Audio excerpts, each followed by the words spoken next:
அன்பிற்குரிய அல்லாஹ்வின் நல்லடியார்களே, அல்லாஹ்வின் அளப்பெரும் கிருபையினால் அவனால் கடமையாக்கப்பட்டிருக்கிற ஜும்ஆவுடைய இந்த வணக்கத்தில் நாம் எல்லாம் ஒன்று கூடி இருக்கிறோம். அல்ஹம்துலில்லாஹ். இந்த நேரத்தில் முஸ்லிம்களும் திருக்குர்ஆனும் என்கிற தலைப்பில் சில செய்திகளை நாம் கவனத்தில் வைத்துக் கொள்வோம். இந்த உலகத்தில் எண்ணற்ற பல்வேறு வகையான படைப்புகளை அல்லாஹ் படைத்திருக்கிறான். அந்த படைப்புகளில் சிறந்த உயர்ந்த ஒரு படைப்பாக, மேன்மை மிக்க ஒரு படைப்பாக மனிதர்களாக இருக்கிற நம்மை ஆண்களாக பெண்களாக அல்லாஹ் படைத்திருக்கிறான். படைக்கப்பட்ட அனைத்து படைப்புகளும் மனிதனை தவிர எல்லா படைப்புகளும் அவை படைக்கப்பட்ட விதம், படைக்கப்பட்ட நோக்கம் ஒன்று. மனிதர்களாக இருக்கிற நாம் படைக்கப்பட்ட விதம், படைக்கப்பட்ட நோக்கம் வேறொன்று. எல்லா படைப்புகளும் நமது அவசிய தேவைக்காக, நம்முடைய உலக நலனுக்காக இந்த உலகத்தில் உள்ள அனைத்தையும் படைத்ததாக அல்லாஹ் குறிப்பிடுகிறான். நாம் மனிதர்களாக இருக்கிற நாம் மறுமை என்கிற ஒரு வாழ்க்கைக்காக, உண்மையான வாழ்க்கை என்பது மறுமைதான், அந்த வாழ்க்கைக்காகத்தான் நீங்கள் படைக்கப்பட்டிருக்கிறீர்கள். நமது உலக சூழல் தேவை சரியாக அமைய இந்த ஒட்டுமொத்த உலகமும் அல்லது பூமி, வானங்கள், பூமி, பிரபஞ்சம் அனைத்தும் நமது தேவைக்காக, நாம் மறுமை என்கிற வாழ்க்கைக்காக படைக்கப்பட்டிருக்கிறோம். இதை குர்ஆன் அடிப்படையான ஒரு பாடமாக சொல்லித் தருகிறது. பொதுவாகவே மனிதனாக பிறந்த எல்லோருமே இந்த உலகம்தான் வாழ்க்கை என்று நினைக்கிறோம். மரணித்து விட்டால் வாழ்க்கை முடிந்து விட்டது என்று நினைக்கிறோம். உண்மையில் இது வாழ்க்கை இல்லை. மரணம் என்பது வாழ்க்கையின் முடிவு அல்ல. முடிவே இல்லாத நிரந்தரமான உண்மையான வாழ்க்கையின் நுழைவாயில்தான் மரணம் என்பது. மரணம் என்பது முடிவு அல்ல, அது வாழ்க்கையுடைய துவக்கம். அப்ப இந்த உலகம் என்பது நீண்ட நெடிய பயணத்தில் ஒரு சிறு பகுதி தான். நாம் இன்றைக்கு லட்சக்கணக்கான கோடிக்கணக்கான மனிதர்களாக 2025, 26களில் உலகத்தில் வாழ்ந்து வருகிறோம். இதற்கு முன்பு ஒரு 100 ஆண்டுகளுக்கு முன்பு இந்த பூமி நிலப்பரப்பில் வாழ்ந்த தலைமுறையினர் இன்றைக்கு இருக்கிறார்களா? அல்லது நமது ஊரில் நாம் வாழ்கிற இந்த மஹல்லா பகுதிகளில் 100 ஆண்டுகளுக்கு முன்பு வாழ்ந்தவர்கள் இன்றைக்கு இருக்கிறார்களா என்றால் இல்லை. அப்போது நாம் எங்கே இருந்தோம்? இன்றைக்கு இருக்கிற நாம் 2026 கடையநல்லூரில் வசிக்கக்கூடிய நாம் 1926களில் எங்கே இருந்தோம் என்று சொன்னால், எப்படி இருந்தோம் என்கிற ஒரு அடையாளமே தெரியாத ஒரு காலத்தை கடந்து வந்தோம் என்று அல்லாஹ் குறிப்பிடுகிறான். நாம் வாரம் ஜும்ஆவுடைய நாளில் கேட்கக்கூடிய ஒரு சூரா தஹர். அந்த சூராவிற்கு பெயர் இன்சான் என்கிற ஒரு பெயரையும் அல்லாஹ் குறிப்பிடுகிறான். தஹர் என்றால் காலம், இன்சான் என்றால் மனிதன். இந்த ரெண்டை பற்றியுமே அந்த சூரா ரொம்ப சுருக்கமாக சொல்கிறது. அதில் முதல் வசனத்தில் அல்லாஹ் குறிப்பிடுகிறான், ஹல் அத்தா அலல் இன்சான் ஹீனும் மினத் தஹர் லம் யகுன் ஷைஅன் மذ்கூரா. மனிதன் இந்த பொருள்தான் என்று குறிப்பிட்டு சொல்ல முடியாத ஒரு காலத்தை கடந்து வந்தானா இல்லையா என்று அல்லாஹ் கேட்கிறார். 1925, 26களில் நாம் இருந்தோமா என்கின்ற தெரியாது. ஆனால் நமது தொடர்ச்சி என்பது அணுக்களாக, உயிரணுக்களாக, செல்களாக தொடர்ந்து வந்து கொண்டே இருக்கிறோம். 2 அறிமுகம் இல்லாத ஆண் பெண் திருமணம் என்கிற உறவால், பந்தத்தால் சேர்க்கப்படுகிறார்கள். ஒரு ஆணுடைய விந்தணுவும் ஒரு பெண்ணுடைய கருமுட்டையும் குறிப்பிட்ட நேரத்தில் இணைந்து 10 மாதம் அது ஒரு குறிப்பிட்ட பகுதியில் உருவாக்கப்பட்டு இந்த உலகத்திற்குள் நாம் வருகிறோம். அப்ப அதற்கு முன்பு இந்த பொருள்தான் என்று தெரியாத நிலையிலிருந்து உங்களை நாம் கொண்டு வந்தோம். அப்ப நமது ஒவ்வொரு படைப்பினுடைய ஒரு அந்த பகுதியும் மிக அற்புதமானது. சன்னங்கன்னமாக அல்லாஹ் நம்மை செதுக்கி உருவாக்கி கொண்டே வருகிறார். இப்ப நீண்ட நெடிய பயணத்தின் ஒரு சிறு பகுதி தான் இந்த உலகத்தில் வாழக்கூடிய இந்த ஆயுட்காலம். அப்ப எப்படி நாம் அணுக்களாக, செல்களாக, உயிரணுக்களாக இந்த உலகத்திற்கு வருவதற்கு முன்பு இருந்தோமோ, மரணத்திற்கு பிறகு மறுமை விசாரணை வரை நம்முடைய வாழ்க்கை என்பது போய்கொண்டே இருக்குமோ, யார் சொர்க்கத்திற்கு செல்கிறார்களோ, யார் நரகத்திற்கு செல்கிறார்களோ, காலிதீன ஃபீஹா அபதா, அதுதான் நிரந்தரமானது. வாழ்க்கையின் பொருளே அதுதான். வமா ஹாதிஹில் ஹயாத்துத் துன்யா இல்லா லஹு வ லஇப் வ இன்ன தாரல் ஆகிரா லஹியல் ஹயவான். இந்த உலகம் என்பது வீண் விளையாட்டை தவிர வேறில்லை. வாழ்க்கை என்றால் மறுமைதான் வாழ்க்கை. வீண் விளையாட்டு என்று அல்லாஹ் ஏன் குறிப்பிடுகிறான்? இதை ரொம்ப லட்சியமானதாக, பிரம்மாண்டமானதாக, பிரமிக்கத்தக்கதாக நாம் கற்பனை செய்து கொண்டு ஓடிக்கொண்டே இருப்போம். திடீர் என்று மீள முடியாத ஒரு நோயில் மாட்டிக்கொள்வோம், மீள முடியாத ஒரு இடத்தில் சிக்கிக் கொள்வோம், மீண்டு வர முடியாத பல்வேறு வகையான சிக்கல்களில் நாம் ஆக்கப்பட்டுக் கொள்வோம். அப்ப இந்த நிமிடம் வரை இருந்த அந்த கனவு என்ன, அந்த உழைப்பு என்ன, அந்த லட்சியம் என்ன, அந்த ஆசை என்ன ஆயிற்று? அவ்வளவுதான். திடீர் என்று மரணத்திற்கு போய்விடும். அப்ப இதுவரை நீங்கள் வைத்துக் கொண்டிருந்த அந்த கனவு லட்சியம் எல்லாம் என்னவானது? உண்மையில் இது வாழ்க்கை இல்லை. நீங்கள் நினைப்பது ஒன்று, நடப்பது வேறொன்று.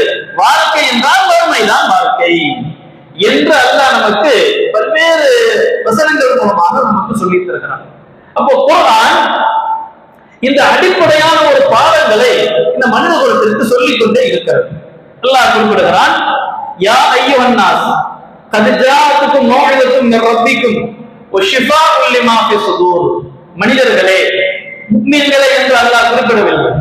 மனிதர்களே, மனிதராக பிறந்த அனைவரையும் அல்லாஹ் குறிப்பிடுகிறான். கத் ஜாஅத்துக்கும் மௌஇதத்தும் மின் ரப்பிக்கும். உங்கள் இறைவன் புறத்திலிருந்து, ரப்பிடமிருந்து, ரப்பு என்றால் படைத்து நமக்கு தேவையான அனைத்தையும் வழங்கி நிர்வகிக்கக்கூடிய, கண்காணிக்கக்கூடிய அந்த ஒரு ஆற்றல் உள்ளவருக்கு பெயர் தான்.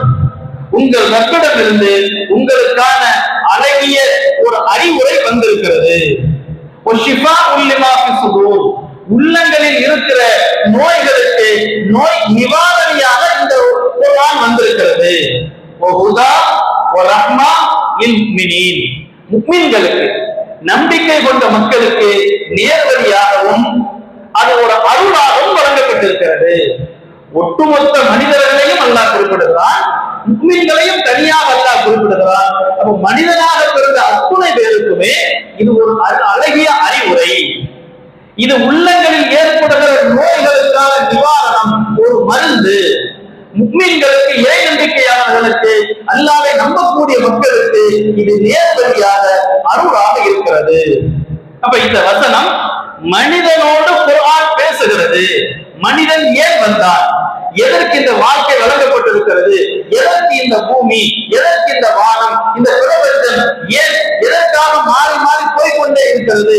தலைமுறை தலைமுறையாக வருகிறார்கள், செல்கிறார்கள், எதற்காக படைக்கப்பட்டிருக்கிறது? இவை அனைத்தையுமே சொல்லித்தரக்கூடிய ஒன்றே ஒன்று குர்ஆன் தான். குர்ஆன் மட்டும்தான். குர்ஆனுடைய செயல் வடிவம் ரசூல் ஸல்லல்லாஹு அலைஹி வஸல்லம் அவர்கள். அப்ப இந்த குர்ஆன் நாம் ஏன் இந்த உலகத்தில் வாழ்கிறோம், எதற்கு ஒரு உயிராக, ஒரு படைப்பாக இங்கே இருக்கிறோம், எதற்கு கணவன் மனைவி உறவு நண்பன் தோழன் வேலை கல்வி என்பதாக அனைத்துமே நம்மை சுற்றி நடந்து கொண்டே இருக்கிறது. ஆட்சி அதிகாரம் என்று நல்லது கெட்டது என்று அனைத்தும் நடந்து கொண்டிருக்கிறது. இவை அனைத்தையும் பேசக்கூடிய ஒன்றை ஒன்று குர்ஆன். இந்த குர்ஆனை இன்றைக்கு மனிதர்கள் எப்படி பார்க்கிறார்கள், குறிப்பாக முஸ்லிம்கள் எப்படி பார்க்கிறார்கள்? குர்ஆனை முஸ்லிம்கள் வெறுமனே அது ஒரு ஓதுவதற்கானது, ஒரு பரக்கத்திற்கானது என்பதாக மட்டுமே பார்க்கிறோம். பரக்கத்தில் தான் சந்தேகமே இல்லை, அது மாபெரும் அருள் தான், சந்தேகமே இல்லை. ஆனால் மிக முக்கியமாக அது அருளாக, பரக்கத்தாக நமக்கு அமைய வேண்டும் என்று சொன்னால் அது அழகிய அறிவுரை என்பதை நாம் உணர வேண்டும், புரிய வேண்டும். அந்த வகையில் குர்ஆனை நாம் வாசிக்க வேண்டும். இந்த கடந்த ஒரு மாதம் ரமலான், நமக்கு சொல்லக்கூடிய அடிப்படையான ஒரு பாடம் என்ன? ரமலானுக்கான சிறப்பே குர்ஆன் தான். குர்ஆனை பிரித்து ரமலான் என்பது இருக்க முடியுமா என்றால் இல்லை. ரமலான் என்கிற சிறப்பிற்கான, லைலத்துல் கத்ர் என்பதற்கான சிறப்பிற்கான முதன்மை காரணமே குர்ஆன் அருளப்பட்டதுதான். அப்ப குர்ஆன் அருளப்பட்டதற்கான காரணம் என்ன? நான் ஒரு மனிதனாக இந்த உலகத்தில் கடந்து செல்கிறேன் என்றால் ஏன் வந்தேன், ஏன் செல்கிறேன், இதற்கு முன்பு எங்கு இருந்தேன், எங்கு போய் கொண்டிருக்கிறேன், நான் யார், என்னை படைத்தவன் யார், இவை அனைத்தையும் பேசுவது குர்ஆன். இந்த புரிதலை குர்ஆனிலிருந்து முஸ்லிம்கள் எடுத்துக் கொண்டிருக்கிறோமா என்றால் அது கேள்வியாக மட்டுமே இருக்கும்.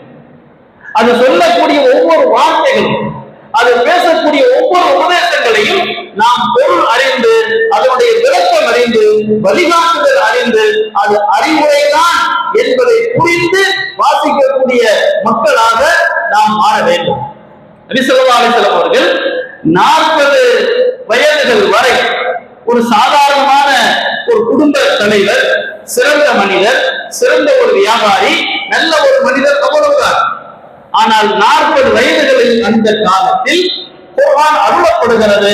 அருளப்பட்ட பிறகு கொஞ்சம் கொஞ்சமாக அவர்களது வாழ்க்கை முன்னோக்கி சென்று கொண்டே இருக்கிறது. தனிப்பட்ட வாழ்க்கை மட்டுமல்ல, மனித குலத்தின் வாழ்க்கை, இந்த உலகத்தின் போக்கு அனைத்தும் மிகப்பெரிய அளவிற்கு மாறுகிறது. அல்லாஹ்வின் தூதர் மாற்றுகிறார்கள் என்றால் அவர்களுடைய தனித்திறமை அல்ல, குர்ஆன் உள்வாங்கப்பட்டு, குர்ஆன் புரிந்து கொள்ளப்பட்டு, இதுதான் வாழ்க்கை. நான் ஏன் ஒரு மனிதனாக உலகத்தில் பிறந்திருக்கிறேன், இந்த மக்காவில் நான் ஏன் வாழ்கிறேன், நான் ஏன் குழந்தையாக இளைஞனாக மாறி 40களை 50களை ஏன் கடந்து கொண்டே இருக்கிறேன், ஒவ்வொன்றையும் சிந்திக்க வைக்கிறது, ஒவ்வொன்றையும் யோசிக்க வைக்கிறது. நான் பிறந்ததற்கான காரணம் இதுதான், என் வாழ்க்கை மறுமைதான். அப்ப மறுமைக்காக இந்த உலகத்தில் நான் எப்படி கடந்து செல்ல வேண்டும், அனைத்தையும் குர்ஆன் அவர்களுக்கு புரிய வைக்கிறது. அல்லாஹ் புரிய வைக்கிறான். அதன் காரணமாகத்தான் அல்லாஹ்வின் தூதர் இந்த குர்ஆன் துவங்கியதிலிருந்து மரணிக்கிற வரை மேல் நோக்கி சென்று கொண்டே இருந்தார்கள்.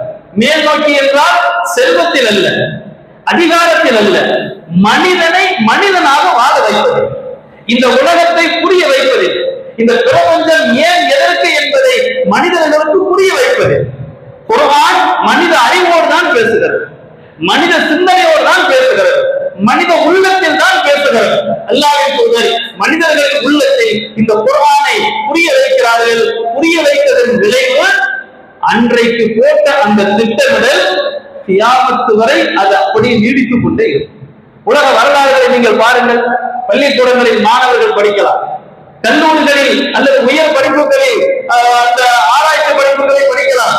உலக வரலாறுகள் அல்லது சமூக அறிவியல் என்று சொல்லி எதை படித்தாலும் சரி, எந்த கலாச்சாரமாக இருந்தாலும், எந்த பண்பாடாக இருந்தாலும், குறிப்பிட்ட காலத்தோடு அதற்கு முடிவு என்பது வந்துவிடும். தலைமுறை வாழ்வோடு முடிவு என்பது வந்துவிடும். ஆனால் குர்ஆன் அன்றைக்கு போட்ட விதை, நபி ஸல்லல்லாஹு அலைஹி வஸல்லம் அவர்கள் அன்றைக்கு ஏற்படுத்திய அந்த மாற்றம், தலைமுறைகள் மாறுகிறது, நிலப்பரப்புகள் விரிவாகிக் கொண்டே இருக்கிறது. ஆனால் அது ஏற்படுத்திய அந்த கட்டமைப்பு என்பதை மாற்றவே முடியாது. அவ்வளவு அற்புதமான ஒரு நிலையை தான் குர்ஆன் அமைத்திருக்கிறது. அப்ப நாம் முஸ்லிம்களாக வாழக்கூடிய நாம், நமது கைகளில் இன்றைக்கு அந்த குர்ஆன் இருக்கிறது. குர்ஆனை எப்படி புரிந்து கொண்டிருக்கிறோம், இந்த ரமலான் நமக்கு எப்படிப்பட்ட ஒரு மாற்றத்தை ஏற்படுத்தி இருக்கிறது. வெறுமனே குர்ஆனை கேட்பது மட்டும் போதுமானது, அல்லது குர்ஆனை ரசிப்பது மட்டும் போதுமானது என்பதற்காக அல்லாஹ் வழங்கவில்லை. அல்லாஹ் நம்மோடு பேசுகிறான், உரையாடுகிறான். மனிதர்களிடத்தில் அல்லாஹ் உரையாடி கொண்டிருக்கிறான் என்பதை நாம் புரிந்து கொள்ள வேண்டும். நபி ஸல்லல்லாஹு அலைஹி வஸல்லம் அவர்களுக்கு முதல் வசனம் வருகிறது, இத்தர பிஸ்மி ரப்பிக்கல் லதீ ஹலக், படைத்த உமது இறைவன் பெயரால் வாசியுங்கள், படியுங்கள். படிக்கக்கூடிய தன்மை மனிதனுக்கு மட்டும்தான் இருக்கிறது, புரிந்து கொள்ளக்கூடிய தன்மை மனிதனுக்கு மட்டும்தான் இருக்கிறது, சிந்தித்து பார்க்கக்கூடிய தன்மை மனிதனுக்கு மட்டும்தான் இருக்கிறது. அப்போ ஒரு கால்நடைகளுக்கோ ஒரு தாவரங்களுக்கோ அல்லது இன்ன படைப்புகளுக்கோ பிரித்து அறியக்கூடிய அந்த ஆற்றல் என்பது இல்லை, பகுத்தறியக்கூடிய தன்மை என்பது இல்லை. இப்ப மனிதர்களாக இருக்கிற நமக்கு மட்டும்தான் அந்த தன்மை அல்லாஹ் கொடுத்திருக்கிறான். நம்மிடத்தில் அல்லாஹ் சொல்கிறான், படைத்த உமது இறைவனின் பெயரால் வாசியுங்கள், படியுங்கள். படைத்த என்று சொல்லிவிட்டாலே நான் இருப்பதற்கு காரணம் என் ரப்பு, நான் இன்றைக்கு மனிதனாக நடமாடுவதற்கு காரணம் என் இறைவன், என் ரப்பு தான். அந்த ரப்பின் பெயரால் நீங்கள் வாசியுங்கள், படியுங்கள். அன்றைக்கு துவங்கிய அந்த வசனம் சுமார் 23 ஆண்டுகளுக்கு பிறகு ஹஜ்ஜத்துல் விதாஇல் அல்லாஹ் ஒரு வசனத்தை இறக்குகிறான். அல்-யௌம அக்மல்து லக்கும் தீனக்கும், இன்றைய நாளில் இந்த மார்க்கத்தை உங்களுக்கு முழுமைப்படுத்தி விட்டேன். ரலீது லக்குமுல் இஸ்லாம தீனா, இஸ்லாம் என்கிற இந்த கொள்கையை மார்க்கமாக உங்களுக்கு நான் திருப்தியோடு வழங்கிவிட்டேன், முழுமைப்படுத்தி விட்டேன். முதலாக ஆரம்பிக்கிறது 40 வயதுகளில் படியுங்கள், நீங்கள் வாசிக்க ஆரம்பியுங்கள். அப்ப வாசிக்க வாசிக்க அது உள்வாங்க மக்காவில் தனி நபராக இருந்தவர் ஒரு குடும்பமாக, ஒரு சமூகமாக மாறுகிறது. அப்படியே பரவி செல்கிறது, பரவி சென்று உலகத்தின் எல்லா பகுதிக்கும் செல்கிறது. ஒட்டுமொத்த மனித குலத்தின் ஏகத்துவ கொள்கையாளர்களையும் ஹஜ்ஜத்துல் விதாஇல் அழைத்து அல்லாஹ் குறிப்பிடுகிறான், உங்களுக்கு முழுமைப்படுத்தப்பட்டு விட்டது. முதலாக ஏபிசிடி என்பதாக ஆரம்பிக்கப்பட்டு ஒரு வாழ்க்கை செயல்முறை செயல் திட்டம் உங்களுக்கு வழங்கப்பட்டு விட்டது. இனிமேல் இதன் அடிப்படையில் வாழ்க்கை அமைத்துக் கொள்ளுங்கள், உலகத்தினுடைய பாதையை அமைத்துக் கொள்ளுங்கள் என்று அல்லாஹ் நமக்கு வழங்கி இருக்கிறார். இதை முஸ்லிம்கள் புரிந்திருக்கிறோமா? குர்ஆன் தான் நமக்கான அடிப்படை. ஒரு தாயினுடைய மடியில் வளரக்கூடிய ஒரு குழந்தை 4 மாதம் 3 மாதம் 5 மாதம் அந்த குழந்தை பார்க்க தெரியாது, பெரிதாக முகங்க தெரியாது. அதற்கு தெரியக்கூடிய ஒரே உலகம் அம்மாதான். அம்மா தான் அதற்கு உலகம். பாப்பாவை கூட அந்த தாய் தான் சொல்லி பெயர் சொல்லி பழக்க வேண்டும். இன்ன பிற உறவினர்களை இந்த தாய் தான் இன்னார் என்று சொல்லி அறிமுகப்படுத்த வேண்டும். அந்த குழந்தைக்கு முழு உலகமும் முதலும் கடைசியும் தாய் தான். தாயின் முகம், தாயின் நறுமணம், தாயின் அரவணைப்பு, அதுதான் உலகம். அதை தாண்டி இன்னொரு உலகம் இல்லை. மனிதனாக இன்றைக்கு உலகத்தில் இருக்கிற நாம், படைப்பாக இருக்கிற நாம், நமக்கான அடிப்படை நோக்கம் படைப்பாளர், அவ்வளவுதான். அந்த படைப்பாளரின் உரையாடல் தான் குர்ஆன். அந்த படைப்பாளன் நம்மோடு பேசுகிறான், நம்மோடு உரையாடுகிறான். நான் எப்படி வாழ வேண்டும், நான் எப்படி செயல்பட வேண்டும் என்பதை இந்த குர்ஆன் மூலமாக உரையாடுகிறான் என்பதுதான் மிக முக்கியமான அடிப்படையான ஒன்று. அல்லாஹ் குர்ஆனில் குறிப்பிடுகிறான், உமா தலகன ஸமாவாதி வல் அர்த வமா பைனஹுமா லாஇபீன், வானங்களையும் பூமியையும் இந்த இரண்டுக்கும் இடைப்பட்டவற்றையும் நாம் கேளிக்கைக்காக படைக்கவில்லை, வீணாக படைக்கவில்லை. வானங்கள் பூமி இரண்டுக்கும் இடைப்பட்டவை, இரண்டுக்கும் இடைப்பட்ட அனைத்திலும் நாமும் அதில் உள்ளடக்கம். அப்ப இந்த பூமியில் படைக்கப்பட்டிருக்கிற நாம் வீணாக கேளிக்கைக்காக படைக்கப்படவில்லை. இரண்டையுமே நியாயமான காரணத்துடனேயே படைத்திருக்கிறோம். மனிதர்கள் அதிகமானோர் இதை புரிந்து கொள்ள மாட்டார்கள். தீர்ப்பு நாள் தான் இவர்கள் அனைவருக்குமான வாக்களிக்கப்பட்ட நேரம். அதாவது வானங்கள் பூமி இரண்டுக்கும் இடைப்பட்ட அனைத்தும், அதில் மிக முக்கியமான சிறந்த ஒரு படைப்பு. நாம் எதையும் அல்ல வீணா படைக்கல, வேலை வெட்டி இல்லாம படைக்கல, உயர்ந்த உன்னதமான நோக்கத்தோடு அல்லாஹ் படைத்திருக்கிறான். இதனுடைய அனைத்தின் முடிவும் தீர்ப்பு நாள், முடிவு நாள். அதுதான் இவர்களுக்கான வாக்களிக்கப்பட்ட நேரம் என்று அல்லாஹ் குறிப்பிடுகிறான். நான் முதலில் சொன்னேன் இல்லையா, விண்ணணுவாக, கருமுட்டையாக, அணுக்களாக, செல்களாக கடந்து கடந்து கடந்து கடந்து ஆதலிருந்து வந்து கொண்டே இருக்கிறோம். மரணத்திற்கு பிறகு நீண்ட பயணத்தில் போய்கொண்டே இருக்கிறோம். கடைசியாக விசாரணை நாளில் போய் நிறுத்தப்படுகிறோமா இல்லையா? அதற்கு பிறகு சொர்க்கம் நரகம் என்று தீர்மானிக்கப்படுகிறதோ, யார் அந்த தகுதியை பெறுகிறார்களோ சொர்க்கத்திற்கான தகுதியை, அதுதான் வாழ்க்கை.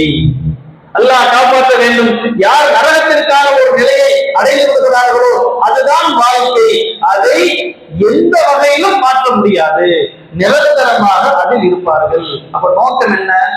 இந்த உலகம் இல்லை, உலகத்தை கடந்து மறுமை என்கிற வாழ்க்கை, அதற்காகத்தான் அல்லாஹ் நம்மை படைத்திருக்கிறான். இதை குர்ஆன் மட்டும்தான் சொல்லித்தர முடியும், வேறு யாரும் சொல்ல முடியாது. நமது அறிவால் இதை கண்டுபிடிக்க முடியாது. ஆனால் நாம் அந்த புரிதலோடு குர்ஆனுடைய அந்த குர்ஆனோடு நமது அணுகுமுறை இருக்கிறதா? நம்முடைய தொடர்பு இருக்கிறதா? ரமதான் நமக்கு அப்படிப்பட்ட ஒரு மாற்றத்தை ஏற்படுத்தி இருக்கிறதா? எந்த ஒரு செயலை செய்வதாக இருந்தாலும் அல்லது தவிர்ப்பதாக இருந்தாலும் எத்தனை காலமாக இதை செய்திருக்கிறோம் என்று பார்ப்பதை விட, நாம் செய்தால் அல்லது தவிர்த்தால் விமர்சிப்பார்களா, பாராட்டுவார்களா, நமக்கு அங்கீகாரம் கொடுப்பார்களா என்று யோசிப்பதை விட, என்னை படைத்தவர் எனக்கு என்ன கட்டளையிட்டு இருக்கிறான் அவ்வளவுதான். உலகமே சேர்ந்த ஒன்றை எதிர்த்தாலும் என்னை படைத்தவர் சொல்லியிருக்கிறானா, எனக்கு அதுதான் முதலும் கடைசி. உலகமே சேர்த்து எனக்கு ஆதரவாக நின்றாலும் அல்லாஹ் அதை அனுமதிக்கவில்லையா, எனக்கு அது தேவையில்லை என்கிற இந்த புரிதல் நம்மிடத்தில் ஏற்பட வேண்டும். நபி ஸல்லல்லாஹு அலைஹி வஸல்லம் அவர்கள் இதைத்தான் 23 ஆண்டு காலமாக மனித குலத்திற்கு கற்றுக் கொடுத்துக் கொண்டே இருந்தார்கள்.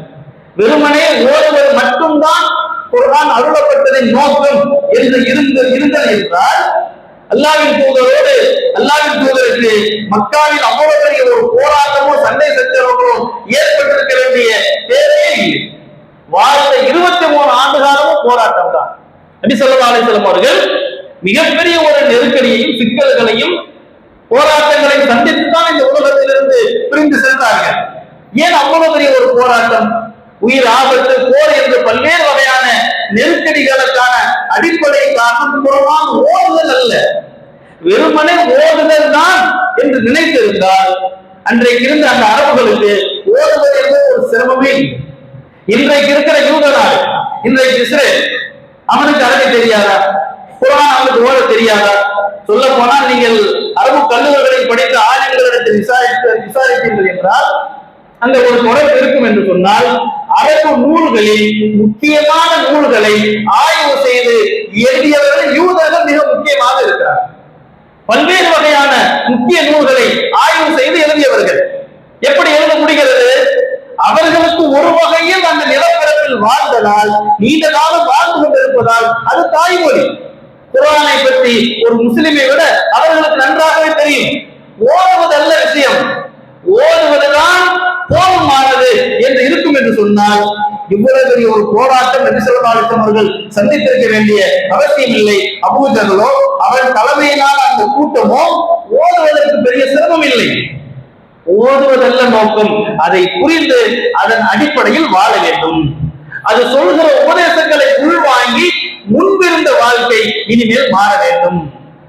கொடுக்கல் வாங்கலா, குடும்பமா, நம்முடைய கேளிக்கைகளா, நம்முடைய உணவு பழக்க வழக்கங்களா, கலாச்சாரமா, பண்பானா, எதுவாக இருந்தாலும் சரி குர்ஆனை வாசிப்பதற்கு முன்பு இருந்த நிலை வாசித்த பிறகு மாற வேண்டும். வெறுமனை ஓதுதல் அல்ல, ஓதுவதுதான் நோக்கம் என்றால் சாதாரணமாக சொல்லி இருப்பார்கள். சொல்ல போனால் சவால் விட்டுக் கொண்டிருந்தார்கள்.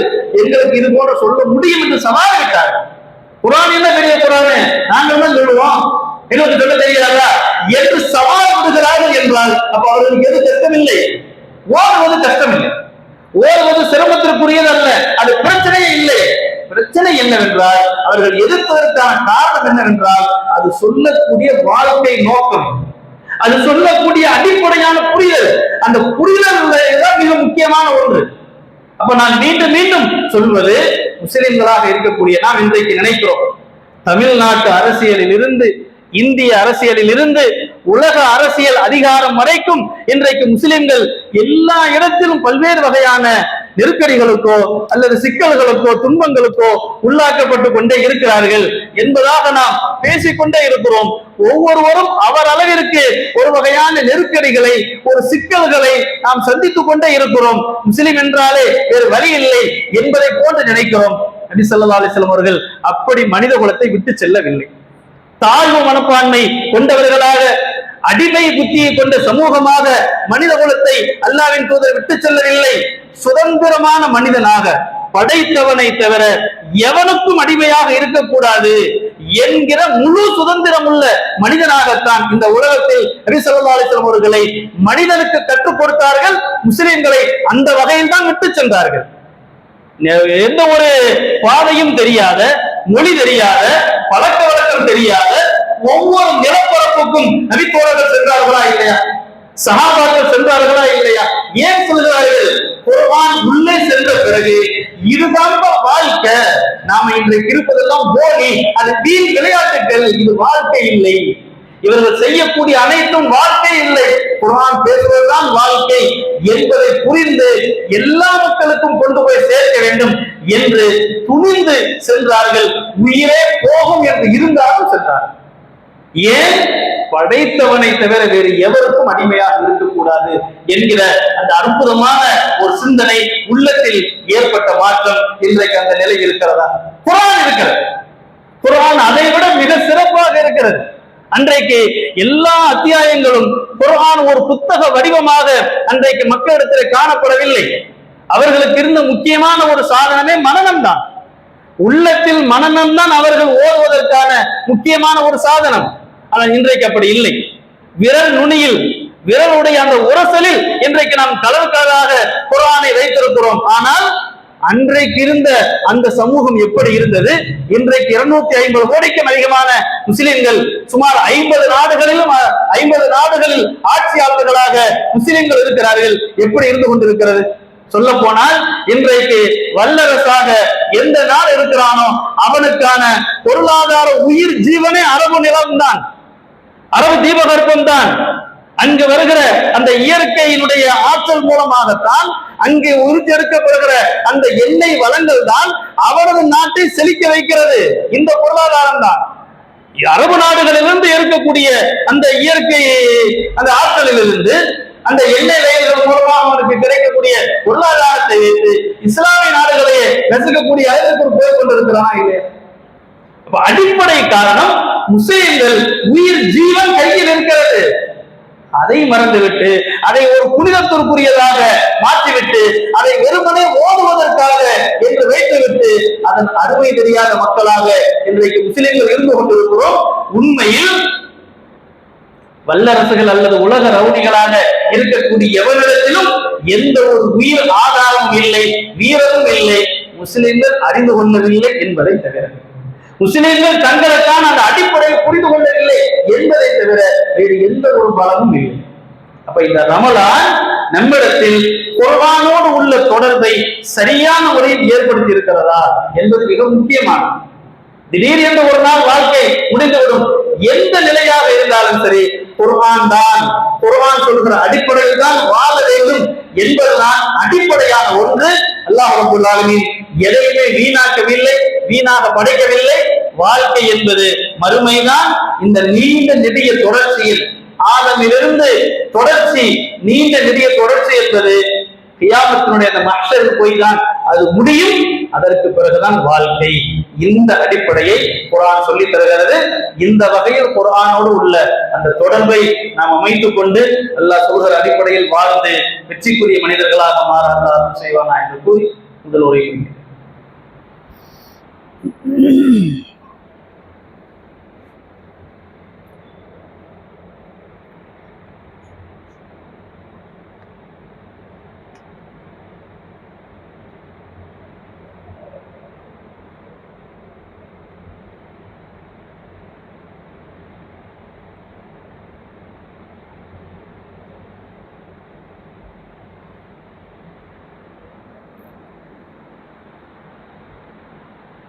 அல்ஹம்துலில்லாஹி ரப்பில் ஆலமீன் வஸ்ஸலாத்து வஸ்ஸலாமு அலா ரசூலில்லாஹி ஸல்லல்லாஹு அலைஹி வஸல்லம்.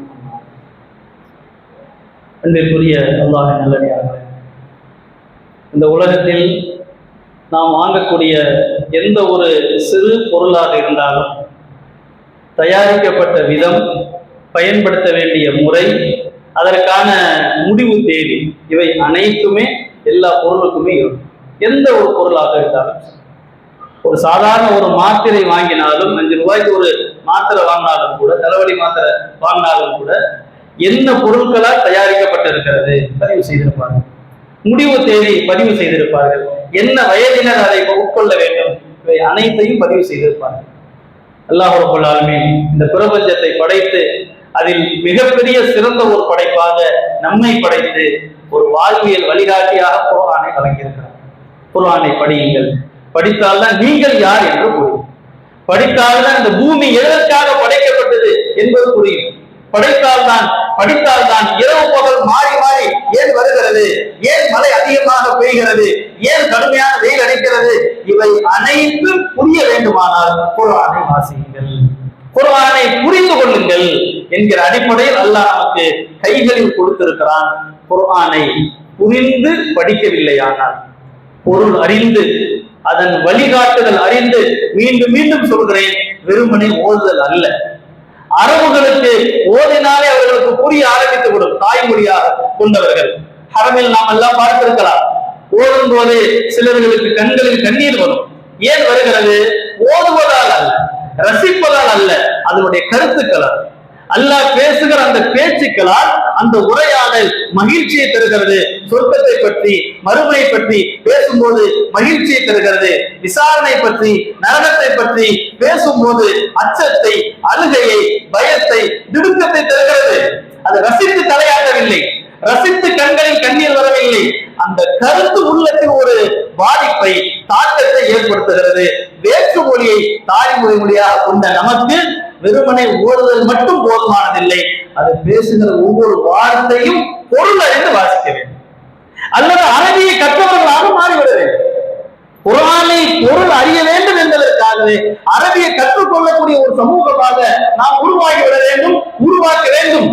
அதுவரை குறைந்தபட்சம் பொருள் அறிந்து வாசிக்கக்கூடிய மக்களாக நாம் மாற வேண்டும். அப்படி மாறினோம் என்று சொன்னால் நம்முடைய படைப்பின் நோக்கத்தை புரிந்தவர்களாக இந்த உலகத்தை கடந்து செல்கிறோம் என்பதாக அர்த்தம். ஒரு கால் நாம் அப்படி புரிந்து கொள்ள முயற்சிக்கவில்லையானால், பொதுவாகவே இந்த பயான் உபதேசம் பண்றோம் இல்லையா, இது நாம் ஒரு சபையில் இருக்கிற வரை நமக்கு சில மாற்றங்களை ஏற்படுத்தும். அப்புறம் அடுத்தடுத்த வேலைகளில் நாம் செல்லும் போது கவனங்கள் மாறிவிடும். மனிதனுடைய இயல்பு அல்லாஹ் அப்படித்தான் எல்லாத்துக்கும் வச்சிருக்கிறோம். கேட்கும் போது ஒரு வகையான மனநிலை, எழுந்து செல்லும் போது வேறு வேலைகளில் ஈடுபடும் போது இன்னொரு நிலையில் நாம் சென்று விடுவோம். மீண்டும் நினைவுபடுத்தப்படும் போது நாம் கொஞ்சம் உஷாராகும்.